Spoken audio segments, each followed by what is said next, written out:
সজীব আমার সবচেয়ে কাছের বন্ধু। ওর বাবা বিদেশে চাকরি করে, তাই বাড়িতে মা আর সজীব দুজনেই থাকে। একদিন সজীব খুব সিরিয়াস মুখে বলল, তোর সঙ্গে জরুরি কথা আছে। আমি বললাম, কি হয়েছে? সে বলল, মাকে ডাক্তার দেখাতে কলকাতায় যেতে হবে। কিন্তু আমার পরীক্ষা শুরু হয়ে গেছে, আমি যেতেই পারব না। তুই আমার সবচেয়ে কাছের বন্ধু, তুই কি মাকে নিয়ে যেতে পারবি? 3-4 দিন থাকতে হবে হোটেলে। আমি একটু চুপ করে থাকলাম, কারণ আমারও টেস্ট পরীক্ষা ছিল। তবে ভাবলাম, সজীব আমার এত কাছের বন্ধু, আমি না করলে কে করবে? আমি বললাম, ঠিক আছে, আমি যাব। সজীব একদম খুশি হয়ে গেল। বলল, তুই থাকলে আমার টেনশন থাকবে না। মা একা গেলে আমি খুব চিন্তায় থাকতাম। সেদিন বিকেলেই সজীবের মা এলো আমার সঙ্গে কথা বলতে। তিনি বললেন, তোমার উপর অনেকটা ভরসা করে। সজীব আমাকে পাঠাচ্ছে, তুমি যেন কষ্ট না পাও। তার চোখে এক ধরনের কৃতজ্ঞতা ছিল। আমি বললাম, আপনি নিশ্চিন্ত থাকুন, আমি সব দেখব। পরের দিন সকালে আমরা রওনা দিলাম। ট্রেনে উঠেই তিনি বললেন, তুমি এত ঝামেলা নিয়ে যাচ্ছ আমার জন্য, আমি জীবনে এই উপকার ভুলব না। আমি হেসে বললাম, এটা কোনো উপকার নয়, আমি সজীবের বন্ধু। আমার কর্তব্য। ট্রেন চলছিল, জানলার বাইরে হাওয়া বইছে। আমি লক্ষ্য করলাম, তিনি চুপচাপ বাইরে তাকিয়ে আছেন, যেন অনেক কিছু ভাবছেন। তারপর হঠাৎ বললেন, ডাক্তার দেখানো ছাড়াও আমার আরও কিছু কথা আছে তোমার সঙ্গে। আমি একটু অবাক হয়ে তার দিকে তাকালাম। তিনি হেসে বললেন, এখন বলছি না, কলকাতায় পৌঁছে একদিন সময় পেলে বলবো। তুমি হয়তো অবাক হবে। আমি মনে মনে ভাবলাম, তিনি আসলে কি বলতে চান? এই প্রশ্ন আমাকে সারারাত ঘুরপাক খাওয়াতে লাগল। এই গল্পটি শুনলে তোমাদের দাঁড়িয়ে যাবে, তাই গল্পটি শোনার আগে কানে হেডফোন লাগিয়ে নাও আর এখনই চ্যানেলটি সাবস্ক্রাইব করে দাও প্লিজ। ট্রেন ভোরে কলকাতায় পৌঁছাল। প্ল্যাটফর্মে নামতেই শহরের কোলাহল আর নতুন গন্ধে মনটা কেমন যেন হল। সজীবের মা বললেন, চল আগে হোটেলে উঠি, তারপর ডাক্তারের কাছে যাব। আমরা ট্যাক্সি করে হোটেলে পৌঁছালাম। রিসেপশনে গিয়ে শুনলাম, সিঙ্গেল রুম নেই, শুধু ডাবল রুম খালি আছে। তিনি একটু থমকে গেলেন, আমার দিকে তাকিয়ে বললেন, তুমি কি আপত্তি করবে যদি আমরা ডাবল রুম নিই? আমি বললাম, আপত্তি করব কেন, একটু বড় খাট থাকলেই হলো। তিনি হেসে বললেন, ঠিক আছে, তাহলে বুকিং করে ফেল। রুমে ঢুকতেই আমি অবাক হলাম। খুব সুন্দর সাজানো ঘর, মাঝে বড় নরম খাট, পাশে জানালা দিয়ে রোদ পড়ছে। তিনি ব্যাগ খুলে রাখলেন, তারপর আমার দিকে তাকিয়ে বললেন, যাও, মুখ হাত ধুয়ে নাও, তারপর ডাক্তার দেখাতে যেতে হবে। আমি ওয়াশরুমে গিয়ে মুখে পানি দিলাম। আয়নায় নিজের দিকে তাকিয়ে ভাবলাম, কি অদ্ভুত অনুভূতি হচ্ছে। এমনভাবে আগে কখনো কারো সঙ্গে বাইরে থাকা হয়নি। রুমে ফিরে এসে দেখি, তিনি চুপচাপ খাটে বসে জানলার দিকে তাকিয়ে আছেন। আমি খাটের অপর প্রান্তে বসলাম। বললাম, আপনাকে একদম ক্লান্ত লাগছে। তিনি একটু হেসে বললেন, সত্যিই ক্লান্ত লাগছে। তুমি এসে ভালো করেছ, না হলে আমি একা আসতে পারতাম না। তার চোখের কোণে ছোট্ট হাসি, সেই হাসিটা আমার মনে গিয়ে লাগল। আমি বুঝতে পারছিলাম, তার মধ্যে এক ধরনের সৌন্দর্য আছে, যা আমি আগে লক্ষ্য করিনি। ডাক্তার দেখিয়ে ফিরে আসার পর আমরা আবার হোটেলে এলাম। তিনি বললেন, আজ অনেক ঘোরাঘুরি হয়েছে, চল একসাথে চা খাই। চা খেতে খেতে তিনি আমার কলেজের গল্প শুনছিলেন। আমি তার দিকে তাকিয়ে দেখলাম, তার চোখে অদ্ভুত এক মায়া, মনে হচ্ছিল এই মুহূর্তটা যেন শেষ না হয়। রাত নামতেই হোটেল রুমে ফিরলাম। তিনি বললেন, আমি তাড়াতাড়ি ঘুমিয়ে পড়ব, কারণ কাল আবার ডাক্তারের রিপোর্ট নিতে যেতে হবে। আমি বললাম, ঠিক আছে। খাটে দুজনের জন্য যথেষ্ট জায়গা ছিল। তিনি একপাশে শুয়ে পড়লেন, আমি অন্য পাশে শুয়ে ভাবতে লাগলাম। মনে হচ্ছিল আমি কোনো স্বপ্নে আছি। একই খাটে আমি আর সজীবের মা। ঘুম আসছিল না। জানলার বাইরে আলো পড়ে তার মুখে ছায়া তৈরি করছিল। আমি সেই মুখের দিকে তাকিয়ে রইলাম। মনে মনে ভাবলাম, আমি কি ধীরে ধীরে তার প্রতি আকৃষ্ট হয়ে যাচ্ছি? সন্ধ্যা হয়ে গেছে। আমরা ডাক্তার দেখিয়ে ফিরে এলাম। তিনি বললেন আমি একটু ফ্রেশ হয়ে আসি। তারপর বাথরুমে ঢুকে গেলেন। আমি খাটে বসে মোবাইল দেখছিলাম। বাথরুম থেকে শাওয়ারের শব্দ আসছিল। মনটা অদ্ভুত রকমের কাঁপছিল। কিছুক্ষণ পর দরজা খুলে তিনি বেরিয়ে এলেন। হালকা রঙের নাইটি পরে, চুল ভেজা ভেজা, জলবিন্দু গড়িয়ে পড়ছে মুখে। আমি একদম চুপ করে গেলাম। এত সুন্দর লাগছিল যেন চোখ ফেরাতে পারছিলাম না। তিনি হেসে বললেন, এভাবে তাকিয়ে আছ কেন?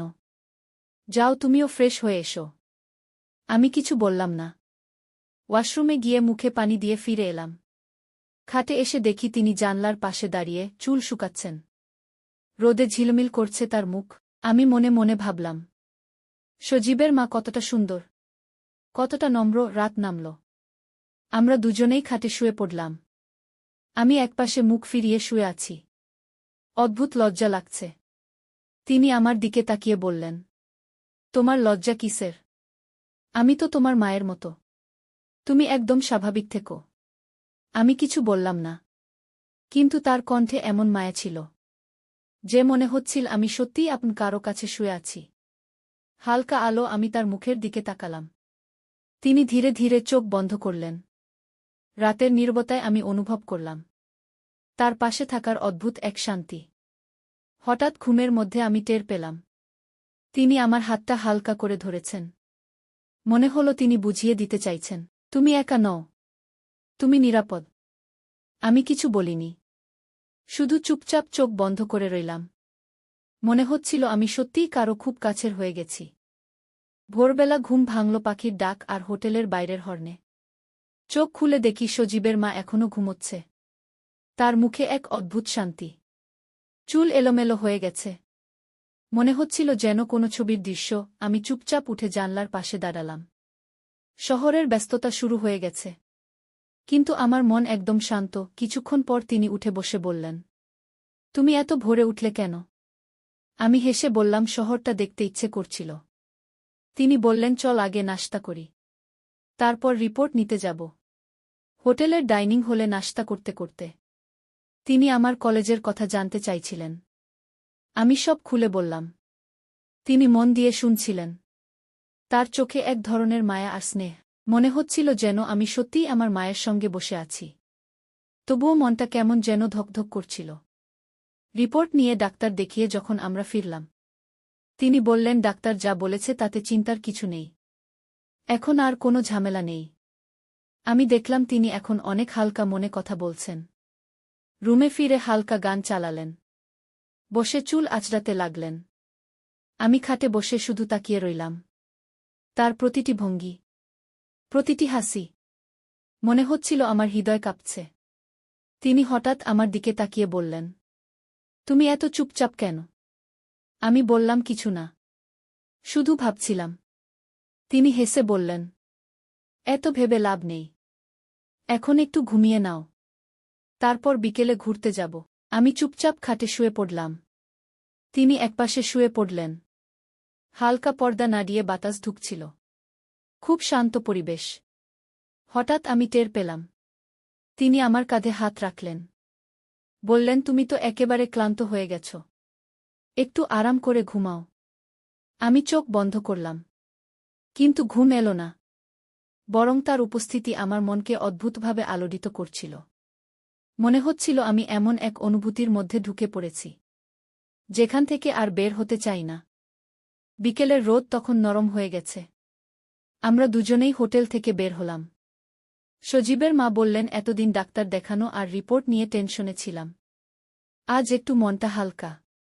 তুমি যদি রাজি থাক আমরা একটু ঘুরে বেড়াই। আমি বললাম, অবশ্যই যাব, কারণ আমারও শহরটা দেখার ইচ্ছে ছিল। আর মনটা অদ্ভুত ভালো লাগায় ভরে গিয়েছিল। তার সঙ্গেই যেন অন্যরকম এক শান্তি। ট্যাক্সি করে আমরা শহরের এক ব্যস্ত এলাকায় এলাম। রাস্তার দুপাশে আলো জ্বলতে শুরু করেছে। দোকানপাটে ভিড়, লোকজনের কোলাহল। কিন্তু মনে হচ্ছিল আমরা যেন এই ভিড়ের মাঝেও একদম একা। তিনি হেসে বললেন, তুমি এত চুপচাপ কেন? এমন সুযোগে তো তুমি অনেক কিছু বলবে ভেবেছিলাম। আমি একটু হেসে বললাম, শহরের সৌন্দর্য দেখছি, আর আপনার কথা শুনতে ভালো লাগছে। তিনি বললেন, চল একটা ছোট্ট ক্যাফেতে বসি। আমি রাজি হলাম। ক্যাফেটি ছিল খুব সুন্দর। জানলার পাশে টেবিলে আমরা বসে পড়লাম। তিনি কফি অর্ডার করলেন, আমার জন্য চা।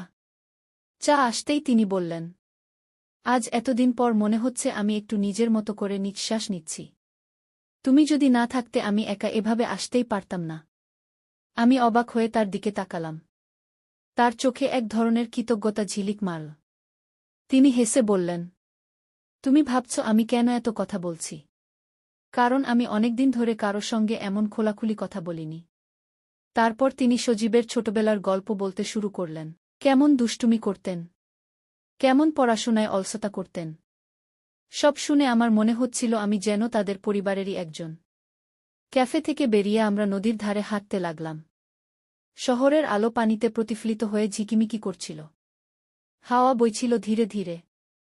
তার চুল এলোমেলো হয়ে যাচ্ছিল। তিনি হাত দিয়ে ঠিক করছিলেন।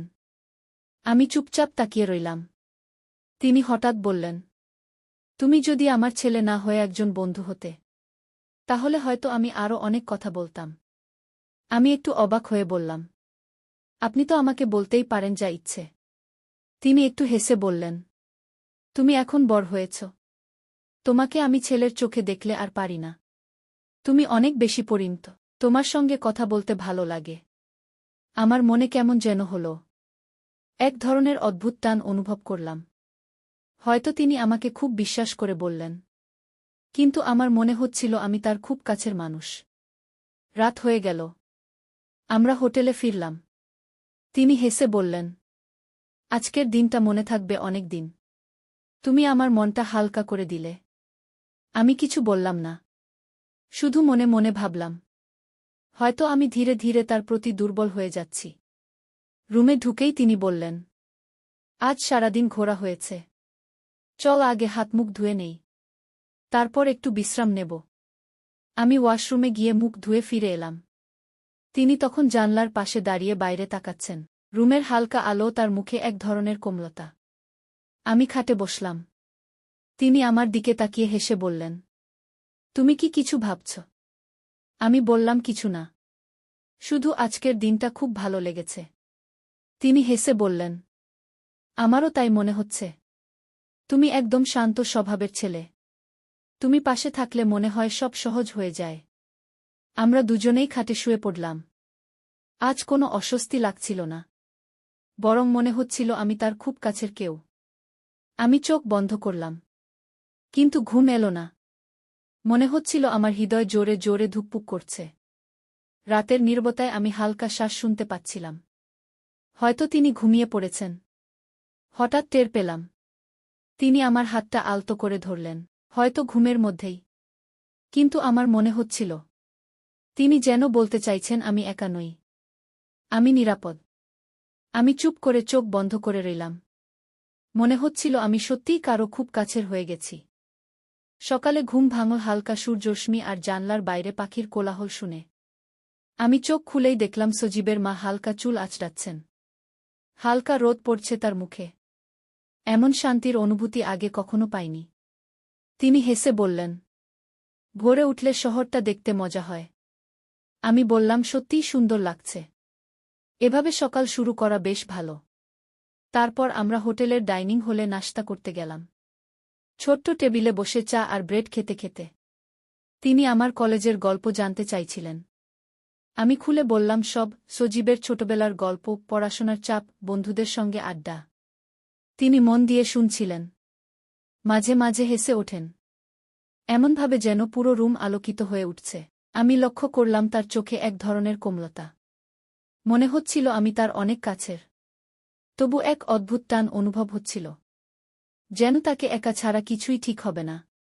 খাওয়া শেষ করে তিনি বললেন, চল পার্কে যাই। সেখানে নতুন কিছু ফুল এসেছে। শহরের ব্যস্ততা থেকে একটু দূরে। একটা শান্ত জায়গা। পথে হাঁটতে হাঁটতে রোদে তার চুল ঝিকমিক করছে। হালকা বাতাসে উঠছে। তিনি হেসে বললেন, আজকে মনটা অনেক হালকা লাগছে। তুমি যদি পাশে না থাকলে আমি হয়তো এত শান্তি পেতাম না। আমি কিছু বললাম না। শুধু চুপচাপ তার দিকে তাকিয়ে রইলাম। মনে হচ্ছিল এই শান্তি, এই হাসি, সবই আমাকে খুব টানে। পার্কে পৌঁছে আমরা ফুলের বাগানের পাশে বসে পড়লাম। তার পাশে বসে মনটা কেমন অদ্ভুতভাবে শান্ত হয়ে গেল। প্রতিটি ফুলে তার মতো কোমলতা খুঁজে পাচ্ছিলাম।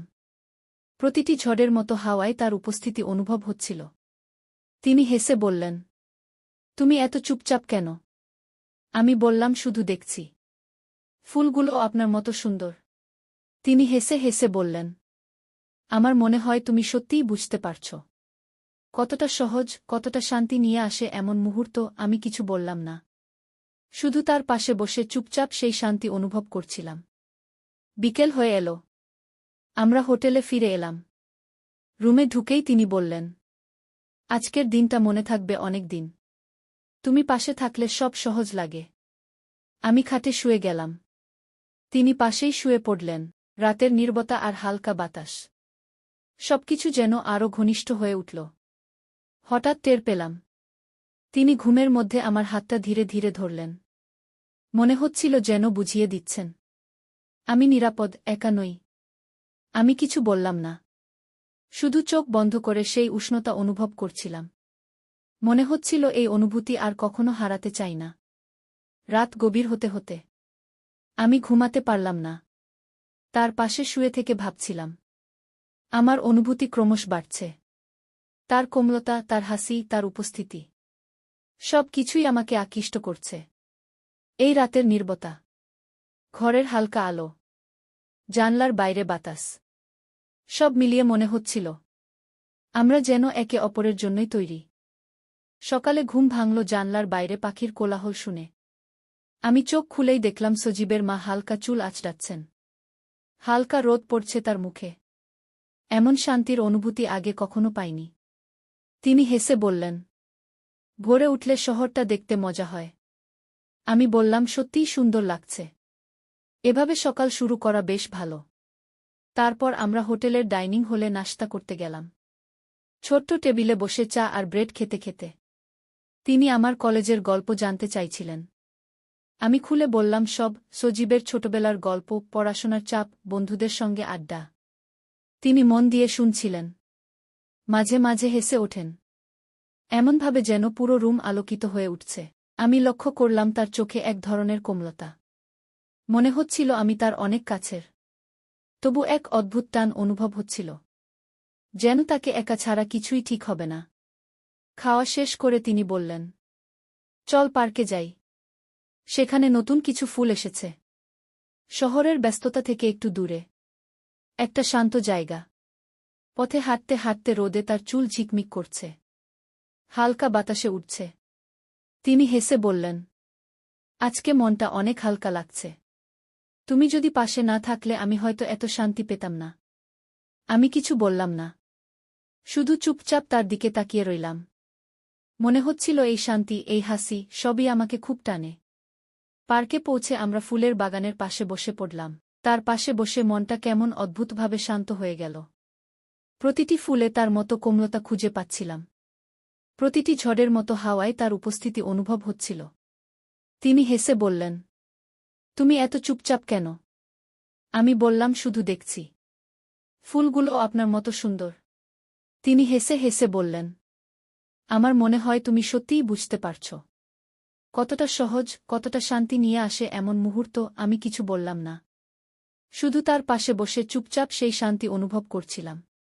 বিকেল হয়ে এল। আমরা হোটেলে ফিরে এলাম। রুমে ঢুকেই তিনি বললেন, আজকের দিনটা মনে থাকবে অনেক দিন। তুমি পাশে থাকলে সব সহজ লাগে। আমি খাটে শুয়ে গেলাম। তিনি পাশেই শুয়ে পড়লেন। রাতের নীরবতা আর হালকা বাতাস, সবকিছু যেন আরও ঘনিষ্ঠ হয়ে উঠল।